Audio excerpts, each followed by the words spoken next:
Welcome to Transforming Work with Sophie Wade, exploring the future of work. Find out what's going on, disruptions, evolutions, opportunities, challenges, and interventions in our multi-generational distributed organizations. With a new tech and talent focus, discover what you need to know to stay upskilled and relevant and ensure your business keeps its competitive edge. Sophie investigates the promise and reality of the future of work now and as we look ahead. She interviews people who are changing work experiences and practices and shares how we can each transition smoothly and successfully to effective and more productive new ways of working. Hi, this episode is about making your hybrid model work.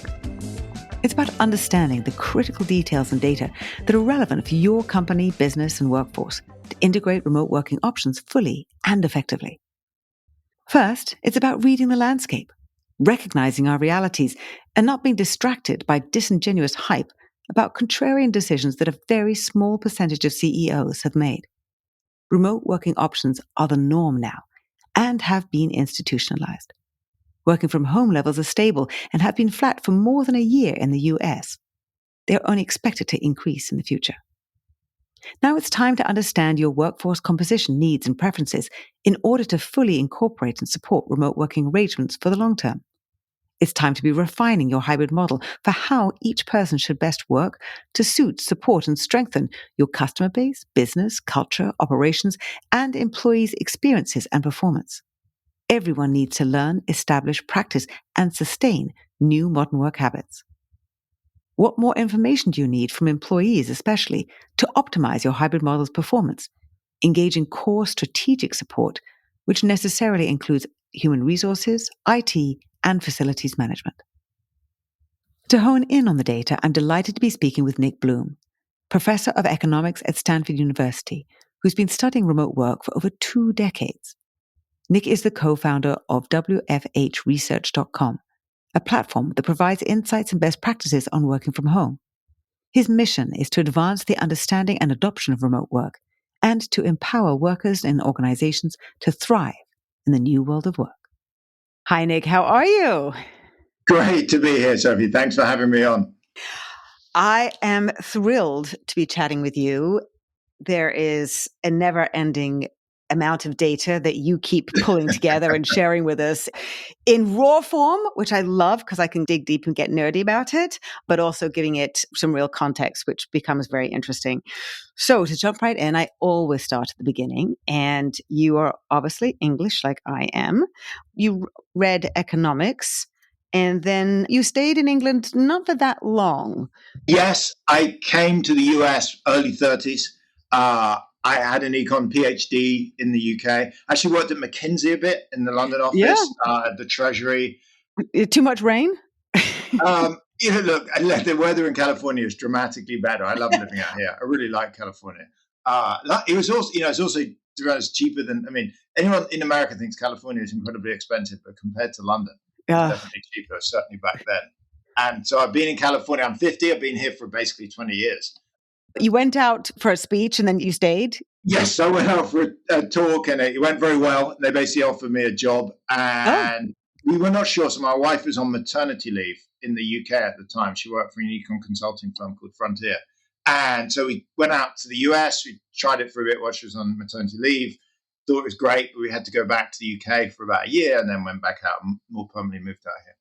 And our youngest 2 kids were born out here. So they're American born. And we are, I'm now a dual national. So I never quite know. To be honest, I support England in football/soccer games, whatever you call it. But I'm feeling increasingly American as I age. I'm dual as well. And I have 2 American kids. And they do have slightly different accents that bridge the Atlantic in certain words. You started the whole work from home thing actually before you left in 2004. Although you started SWAA in 2020, what generated that? Because you were working in economics, doing a lot of research. Where did the work from home aspect come up? Sure. So I was really interested in management practices from my time in McKinsey, collecting data on it. And back in 2004, we ran a survey wave and we also collected some data on what I call work-life balance practices. So work from home was one of them, but job sharing, part-time, maternity leave, Mm-hmm. sick leave, etc. We published it. And then I kind of went quiet on the work from home side for it. It was interesting. There's a lot of variation, but I wasn't too focused on it. I was personally interested in both my parents worked from home a bit when I was growing up. They worked for the NHS and the UK government. And, I'm one of 4 kids. And so I was juggling childcare, but it wasn't front and center. And then I had a student called James Liang, who was at that point, the chairman of Trip.com, which is a massive travel agent. And oddly enough, he was doing a PhD at Stanford. And I discovered him in my class. And with James, and Jane's son is the CEO, we ran this big randomized control trial in Trip on working from home, where we randomized whether people got to work from home for 4 days a week or not, based on even and odd birthdays, published it, generated a lot of interest. That was that was 2010 to 2015. I mean, that was cool. I got to meet Obama and all kinds of, things came out of that. And then it went quiet. And that was okay. And then in 2020, obviously, everything just shifted permanently. And I was kind of in March, April 2020, realizing work from home had exploded. It may last longer than people thought. And there's no data. The amazing thing, there really just wasn't any data because the government wasn't really collecting much data. So I started collecting it, and that's how things turned into where they are now. I would like to discuss in a second about the BLS data because it doesn't seem to be on point as much as it needs to be. I was doing workplace flexibility from 2011, and Kate Lister was one of the people who had a lot of telecommuting data and information about workplace flexibility practices. It was informal. Did you collect some of that data because it wasn't empirical? Did that help inform the launch starting before the pandemic? There was some firm level data, but it was nowhere near the level. I mean, ideally, there's 6 million firms in the US that have one or more employees. So, there are surveys of like 200 companies, but you're not getting anywhere near national side. On the individual side, there was things like the American Community Survey, but that only collected data if you're fully remote. So the idea of measuring height. So one of the problems pre-pandemic is it was binary. It was either basically seen as fully remote or fully in person. So the American Community Survey only scores you if you're fully remote. If you work from home even 4 days a week, it wants to know. It was actually on a question on commuting. And it says select which you do the most mileage. And if you do no mileage, select work from home. It's basically you're only going to pick it if you're 5 full days a week at home. So it was just, it was because it didn't exist. The thing is, I get why the government, I've been involved in the other side with a lot of data collection. And it probably was correct in a sense that the government wasn't collecting a lot of work from home data pre-pandemic. So it wasn't really happening. And it just, the problem was the government is quite slow about changing data collection. So the BLS did put a question in the current population survey measuring work from home. Unfortunately, that question said, do you work from home because of the pandemic? Which was fine in March, April, May 2020. But you can imagine by 22, 23, I was like, I work from home, but, it's not because of the pandemic. That feels like that's kind of coming to an end. So, that's getting better now, but and the other thing we got involved in is just talking to a huge number of firms, managers, actually surveying managers and organizations as well. So I work with something called the Survey of Business Uncertainty, which is the Atlanta Fed. And we have these special questions, and we've been surveying 1,000 firms a month. And the special questions used to be things on the the elections or the Ukraine war, etc. But we can put in sporadically ones on work from home. So that's another way to get data. Okay. That's interesting that pre-pandemic, there wasn't actually a way to be gathering the data at the time. I'm intrigued as well that you're the co-director of the Productivity, Innovation and Entrepreneurship Program at the National Bureau of Economic Research. I love the fact that the word productivity is in there. I think it was Josh Burson who has said 2024 is the year that the CEOs are looking to increase productivity. As deep as you must be in productivity from an economist point of view as well, how much do typical leaders and managers know about how to track productivity? Aren't we going down a huge rabbit hole that we don't actually know the scope of if we're trying to be tracking productivity? Yeah, so it's interesting. So there's 2 literatures here. One is the macro one, which actually is much more stable. So if you're Jay Powell and you're setting interest rates for the Fed, you really care about productivity. And the reason is if demand is going up, by 4% a year, and labor force is roughly stable, productivity better be going up 4% a year. Otherwise, demand is outstripping supply and you're going to have inflation. So the Fed really cares a lot about understanding productivity a lot. I mean, it's like one of the core things for setting interest rates. And that's relatively easy to measure there. I mean, look, it's not perfect. I could bore people to, put them to sleep with all the discussions on that. But that, in fact, as it happens, new numbers came out literally this morning. So there was the 2023 fourth quarter data came out this morning, another strong quarter. So US productivity growth is looking very good post-pandemic. Then there's the firm level literature, which is really different. That is generally harder to measure. You're right. For managers on division by division or employee by employee, it's often really hard. If you are, say, I don't know, shoveling snow or making calls in a call center, it's relatively easy to do it.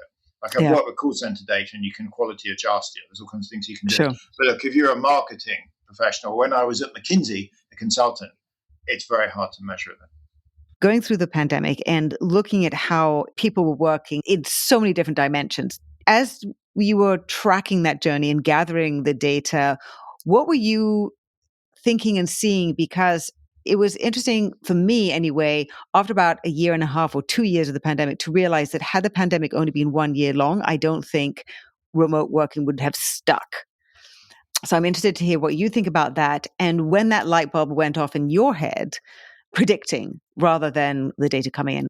Yeah, so I tell you when it actually stabilized. So you're right, early on, I thought it would all go back. In fact, I remember canceling my class in March. I was teaching a graduate class in March 2020 and saying, I'm not going to go to Zoom because, I'll just restart when we're back in person in 3 weeks' time. And obviously I was totally wrong. And eventually I had to make up with it in Zoom 6 months later. But early on, I, like everyone else, thought it was going to, return. The first inklings was when Mark Zuckerberg announced in May 2020, which is 2 months in. At the time, that felt like the pandemic had already been going on a long time, that actually work from home was working out, quite well, and some of it may last. It obviously dropped in levels, but in terms of where it stabilized, the end of 2022 is really the inflection point. So if you look in the data, you can see levels of work from home are dropping from 2020 through to 2022. And, I would say at the end of 2022, there's a little tombstone somewhere that says, return to office, rest in peace. He kind of passed away at that point.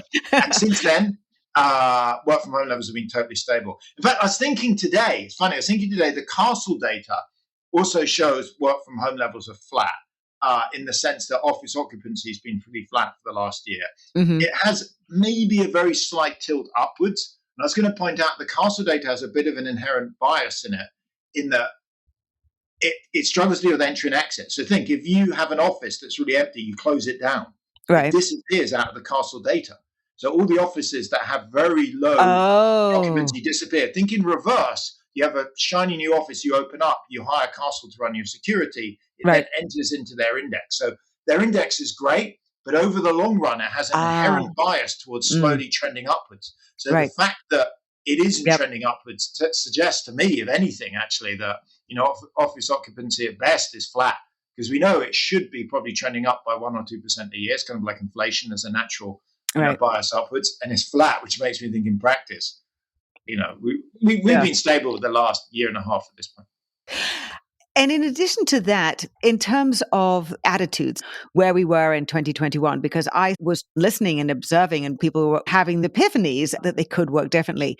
Did you sense or see that in some other aspects of the data that you were gathering? Because people were just living in very different ways throughout 2020 and 2021. Yeah, totally. So I can give you a data and then a fun anecdote. So on the data, early in the pandemic, when we started Sway, we were surveying people and asking how have stigma and attitudes associated with work from home changed. And that was an open question. It was got worse, the same got better. And we asked how much worse, how much better. They went through them.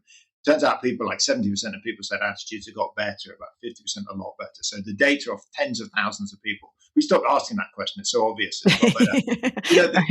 The fun anecdote is I gave a talk to Microsoft about work from home in 2010. And for the talk, just to show how negative the perspectives were, I went to Bing image search, which is very similar to Google image search, and just typed in working from home and then screenshotted it. So I have an image search from Bing 2010. If you look at the screenshot, it has a whole bunch of pictures, mostly like naked people, cartoons, people juggling babies, asleep, a guy drinking, but Homer Simpson. It's like so negative, really negative. Of their whatever the 17 pictures, like 15 are negative. I redid exactly on Bing that same image shot exactly 13 years later in March 2023. Completely different. It's now all like professionals, people looking really serious. It's also much more diverse. You can imagine everything what it is. So now, if you just go to do image search, it's dramatically more positive. Love it. By the way, if you look in things like the American Community Survey, which has income data, what we see on the census is folks that used to work from home in 2010 and 2000 had a pay cut. So Gerald Ottinger has this paper showing condition on your education, your demographics, working from home in 2000 associated with earning about 10% less. Basically, people were doing it because they really wanted to, but were getting less pay. That's completely reversed now. So if I tell you somebody's working from home, your view is probably they're a manager and professional. Probably they're actually higher paid. That wasn't true 20 years ago. So the stigma is reversed. It's not like execs and CEOs and important famous people that are working from home and poor frontline workers and are not getting to do it now, whereas that was very different in, say, 2010. But I might say, Nick, just to be controversial, are those executives and senior managers actually working? Because this data that you have about how many people are playing golf, 52% increase in golf, mostly on weekdays. No, I think that's really positive. I think one thing is there's been a leisure boom. So the typical professional is working from home 2.5 days a week. You typically save 70 minutes a day when you work from home. So you add it up, you're looking at, kind of 3 hours maybe. And you can easily sneak in a game of golf. When I talk to people, like I actually went for a run today. I've been working at home and I went for a run this morning. I'll make up for it. I actually do work more in the evenings. We have another randomized control trial, we randomize professionals into working from home or not 2 days a week. What you see is on their 2 hybrid days, that Wednesday, Friday, they work about 2 hours less, but they make it up on the Monday, Tuesday, Thursday, Saturday, Sunday. When you interview them, they say, well, why not? I mean, I want to play golf and the golf course is empty. Go to the dentist or pick my kids up. One of the key things for me is it's all about how we work. If people are judged by outcomes, then it's about getting the stuff done. And if I'm allowed to go work out or go play golf or whatever it is that's actually going to make me really, really happy, I'm going to sit down calm as anything when I actually have to do my work. What data are you managing to track about how people work? The attitudes to work in terms of flexible hybrid. Companies have settled, for the most part, on fixed hybrid. It takes work and effort to embrace all the different elements to make flexible hybrid models work. Do you see companies making that transition? Because I do see that that's the way to get the full benefits of these new working models. Yes, so if I was to map out where things are, I think now we have stabilized and hybrid. I know you occasionally read scary headlines of Elon Musk this or Jamie Dimon that, but I mean, in the data I'm looking at, which is millions of firms, you just don't see that. So now we've stabilized and hybrid. I think 2 critical things. One, the most important you touched on earlier for HR folks is focusing on output or outcomes, whatever you want to call it, rather than input. So many managers said, look, in the office, I can kind of watch what somebody's doing, whether they're typing away when I walk by, is it on Excel or Word, or is it on Champions League? And so it's not great, but I can kind of desk watch them. So I'm a bit less stressed about measuring output. But when they're at home, I can't do that. And so it's one of the reasons actually HR has grown dramatically in importance over the last 5 years is you really critically, A, is managing work from home is hard and hybrid, but B, you really have to have good performance management systems so that you're not desk watching at home or surveillance. Instead, you're evaluating based on output. So that is one big shift. The other thing I think is just hybrid's going to get better in the sense of more coordination, better use of space. One of the companies actually had lunch with, I'm involved with, Tandem, is involved in firms sharing offices. So one firm may have Monday, Tuesday, another Wednesday, Thursday, or they may both have their own desk, but they share conference rooms. And, back office staff, and you match them together. But that is born of hybrid because now if folks are only in 2-3 days a week, you don't need all that space. So that I think is about just making hybrid work better is really where it's heading. Exactly. And to that point, I'm really interested by this graph you have about the office benefits of being with coworkers. So the question is, what are the 3 top benefits of working on your employer's business premises? And the first is socializing with coworkers, 62%, then face-to-face collaboration, 54%, and then clearer boundaries between work and personal time, which is 43%. And then the fourth one down is better equipment. The reason to be in the office, 36%. Is to have better equipment.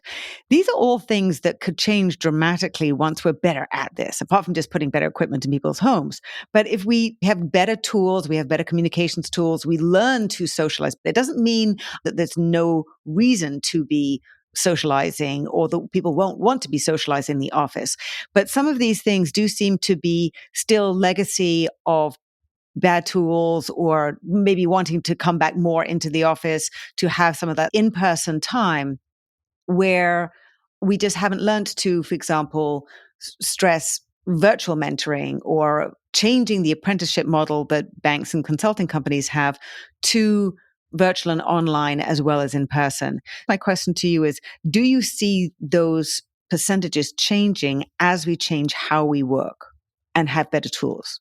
Yes, I think the issue is the timeline. So there's quite a few studies. I mean, there's another one out last week on Zoom versus in-person teaching, actually. That, there's various randomized control trials of mentoring in person versus Zoom, etc. That in-person mentoring training is just significantly better. So right now, so speaking of 2024, it's very clear that you're better off learning in person. It's not like Zoom is zero, but it just, various things of like student performance, of employees' performance, of promotion rates, etc. They just don't progress as fast. You're also correct that that will change. My thought on the timeline is going to be 5-10 years rather than 1 year. So why is that? What do we need? We kind of need. I was at a VC dinner the other day and I had someone who has a holograms company, but they're nowhere near going to market. You need holograms. Right now we're staring into laptop screens and you can't really tell what's going on. And I know I've taught online versus in person. It's a completely different experience because in person you can see everyone there and you can see they're paying attention and it's hard for them to get distracted and you know what they're listening to, etc. So yes, 10, 20 years from now, we may well be as good at training and mentoring and remotely as in person. Right now, I think you ideally want a mix of both. I mean, for the companies I'm involved in, it's I don't know. It depends on task, but I could easily see a norm being 2 or 3 days a week in the office and 2-3 days a week at home. I think that graph, the main thing for me on that graph is coordination really matters. So the thing that I hear people endlessly saying is, Sophie, you come in on Monday, I'm on Tuesday, Brian's on Wednesday, Sarah's Thursday. It's like, what's the point? I come in, the office is empty and I'm on Zoom all day. And so, exactly. And I don't think it's that radical. So if you look at 2019, there are 168 hours in the week. We basically worked 50 hours, Monday to Friday, whatever, 8 till 6. But we coordinated. In 2019, pre-pandemic, no one was allowed to say, like, I'm a vampire. I actually want to work from 6 p.m. to 4 a.m. or Wednesday, Thursday, Friday, Saturday, Sunday. You'd be like, are you kidding? You've got to come, this is when we work. So post-pandemic, with this days in the office, it makes sense to coordinate, at least at the team level. I get the whole company doesn't necessarily, but team by team, your colleagues, you should come in on the same day. I am curious about that learning. I totally appreciate in terms of the combination, but with all these MOOCs, edX and Udemy and the rest, where this is a very powerful way of additional learning. For me, it's us transitioning to a more weighted combination. And so it's not that these would go down to zero. It would be just how much they might shift. The fascinating thing is that I live on Stanford campus. I actually live on Pine Hill Road. And my next door neighbor when I bought this house was Sebastian Thrum, who I think was the founder of Udemy. And I remember when I first moved in here, he had one of these early MOOCs where he had 200,000 people signed up. I remember having a dinner with him and he was saying it was insane how many people had signed up. I think the MOOCs, this actually came up in class yesterday. The MOOCs work well, but they're kind of, if you have 10 out of 10, in class, great professor with great location, MOOCs maybe can get up to like 4 out of 10. But if you're, rural Kenya or Australia, I had a friend that she lived out in the outback in Australia. She said it was over the radio. That's 1 out of 10. So for most students and learning currently, again, this is a 2024 point, it seems to be better in person. Partly because when I teach, the students are there, they have to pay attention. The problem is when it's a MOOC, they're on their own schedule and people walk in and they're multitasking and texting friends and stuff. But look, maybe a holographic experience. I saw the Apple new headset. It may well be I could imagine in 5 or 10 years' time, everyone has Apple headsets, and Right. the MOOCs are so good and so engrossing that. Right. It's a whole different thing. So I think technology here is everything, rather than, there's no fundamental barrier towards virtual teaching and training. I think just right now we haven't got it right. Right. The last point about that was the clear boundaries between work and personal time. And for me, I think as people learn to put boundaries in and managers are able to help particularly younger employees create those boundaries better, I'll be interested to see if that then goes down and becomes less important as a reason to go into the office, a reason to do that commute. So there was a very interesting graph which you shared on LinkedIn, how you and different people who looked at your post were reviewing the data. The question is, if a substantial number of employees at your company work remotely, some or all of the time, long term, the culture of your company will be worse, about the same, or better. And there was a big difference between leaders, managers, and non-managers. What was the big takeaway for you from this graph in terms of there being such a discrepancy between how leaders and managers thought that it was worse or better or about the same? Because there was quite a difference. Yeah, so the reason I picked up on that and put it out on LinkedIn is I've actually, in other research, and see this in other context, managers tend to be more negative on work from home than I'd say employees. It's actually somewhat nuanced. The most negative group tend to be CEOs. So CEOs, very, very senior people. That's partly because they have millions of dollars, often the big CEOs tied up in their company, and work is everything for them. And work's pretty appealing. Look, if you're the CEO, you turn up into the office, everyone laughs at your jokes because otherwise they're fired. So I get, but if you look at mid-managers, tend to actually often be relatively positive because on work from home, because look, they have houses and kids and they want to go on every day. But in general, if you group managers together, they are somewhat more skeptical of it than frontline employees, and that just survey showed the same thing. So I pointed that out. As you said on LinkedIn, somebody, I can't remember who it was, she made a fantastic comment. The biggest group was actually no change. And so you could have taken that as a much more, I'd say it was a raw stress test. We were talking about this earlier. I just didn't see it. It's weird that I wouldn't see it, but most people said it didn't change the culture. But if you think of all the benefits of working from home in terms of saving an office space and hiring people in lower cost places and better talent, it's like, wow, that's a big upside. For leaders, it was about the same, 57%, managers 58%, and non-managers 62%. Those are big numbers, which is interesting because I do feel the culture may need strengthening if one has really distributed teams, but obviously a lot of people found it was okay. I think there's we both grew up in Britain. Do you remember the advert for Ronseal anti-rust paint? This is going back. So there was an advert and it was like one coat lasts a decade.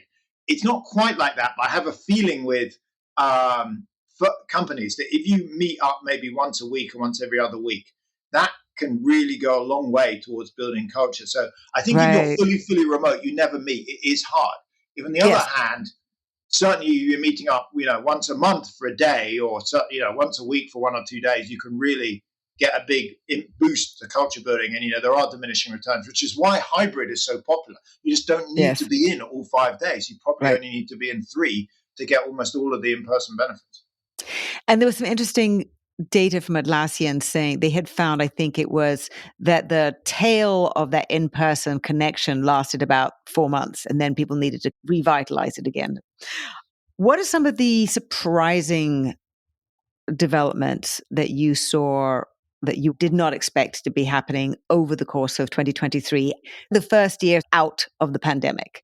As we were coming to this new normal, however we want to term it, what were the things that you did not expect? Did you expect it to level off in this way? No, I honestly was quite amazed. It took me about a year to figure out it was leveling off because we're collecting data every month. I'm looking at the Castle data.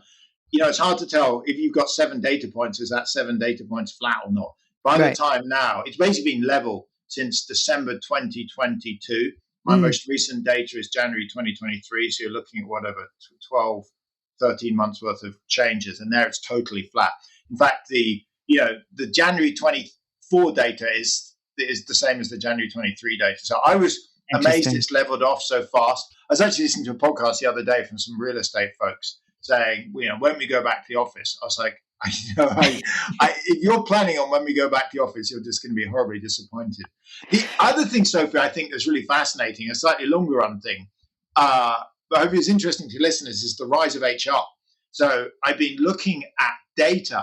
I just anecdotally heard from so many HR folks and CFOs, CEOs, etc., how HR has become a lot more important.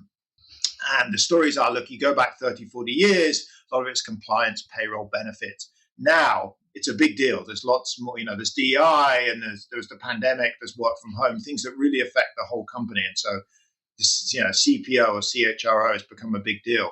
And in fact, so I have a project looking at who are the top 5 paid executives in the largest 1,500 public listed companies. It's called the S&P 1500. And what you see is no companies have anyone in HR when we start the data in 1992. So there just were no top paid HR execs in 1992. By the time you get to our most recent year, which is 2022, and we're about to get 23, 16% of companies have one of the top 5 paid directors in HR, and it's rising really steeply. So it's very clear that HR is becoming a much bigger deal. Pay for those directors is also rising relative to other directors. So it's not just there are more of them, but they're paid better. So back in the mid-90s, HR directors used to, if they existed, used to be paid 40% of other directors, excluding the CEO. Now they're paid about 65%. So still below, but, they've almost halved the gap. So, we're writing something up. It's kind of like the rise of HR, but I'm not surprised. It's become much more complicated. It affects real estate. It affects product. Even as work from home is one example. You see that folks in their 20s are much keener to come in 3-4 days a week. Folks in their 30s particularly want to work from home more like 3-4 days a week. So if you want to hire a bunch of 20-somethings, you want a policy that's mostly in office with live events, etc. If you want to hire a bunch of 30-40-somethings that are more experienced, it's a more remote policy. Now, who you hire affects your product and your strategy. If you're designing apps for 20-year-olds, you want 20-year-olds making them. If you're designing, plans, life insurance and different plans and products, for home buyers, that's more like 30s and 40s. So strategy and product is something that needs to now increasingly involve HR. Real estate needs to involve HR. Absolutely. What would you suggest if you're an HR or you're a CEO of a maybe smaller or younger company and you want to try and get to grips with this and use 2024 to really try and move forward and solve a lot of the gnarly issues that hybrid comes with? It's just the reality of it, right? So what would you suggest? I mean, at this point, I do see pretty broad commitment. Another database we're looking at is from Lightcast. They have every online job posting in the US, and pretty much every job now is posted somewhere online. So you're looking at like 150 million job postings a year. If you look at the share of them, we use some pretty complicated kind of natural language processing to look at the share that talk about hybrid or fully remote jobs. That was actually rising throughout 2020, 21, 22. Right. So interesting enough, most people were fully remote. Or a lot of people were very remote in the height of the pandemic, but jobs weren't mentioning it because they weren't sure if they're to stay. Right. So it would be mentioned informally, but not in the posting because you don't want a commitment. Okay. By basically mid-2022, that stabilized because now firms are, late 2022 are getting the census here to stay. And we see it in other data on people are moving out of cities. There's a lot of things that look like it's now stabilized. My priority as a company going forwards now would just be getting the thing to work, getting compliance up for the days you want people in. So what I think is a horrible system is to say we want you in 4 days a week, but people only come in for 2, but on, different 2, because everyone comes in and feels the office is hard. Right. You're better off saying, let's just get 2 working and have people just come in at 2, but let's make them a success. It's kind of like you have, a soccer team, a team of 11 players. I'd rather get 11 players turn up on one day than 8 turn up on 4 days in a row because you can't play. So it's kind of like, right. I would focus on, let's get 1 or 2 days if you're really struggling in compliance, really working. Maybe pick Tuesday, Wednesday, say, I really want people in then. Figure out if that's successful. If you need more days, great. And if not, if people are coming in and spending all day on Zoom, they don't need to be in. If they're coming in and feeling it's valuable, then they probably do need to be in. And then it becomes somewhat self-fulfilling. Right. Nick, I know you have to go, and I just love chatting. So I hope to have many more conversations in person as well as virtually. Thank you so much for your time. It's been illuminating as always when I listen or read your posts. Hey, Sophie, likewise. Thanks so much. It's great to catch up, and we'll hopefully see each other in March in person. Sounds great. Thank you. Thanks so much again to Nick Bloom, Professor of Economics at Stanford University and co-founder of Working From Home Research. You can follow Nick on LinkedIn and go to the websites of wfhresearch.com and wfhmap.com for the data and surveys we were discussing, including SWAA, S-W-A-A, the Survey of Working Arrangements and Attitudes. Please see the show notes for links to the references, graphs, and posts mentioned in the interview. Immediate action tip. Your priority now should be getting your hybrid model to work.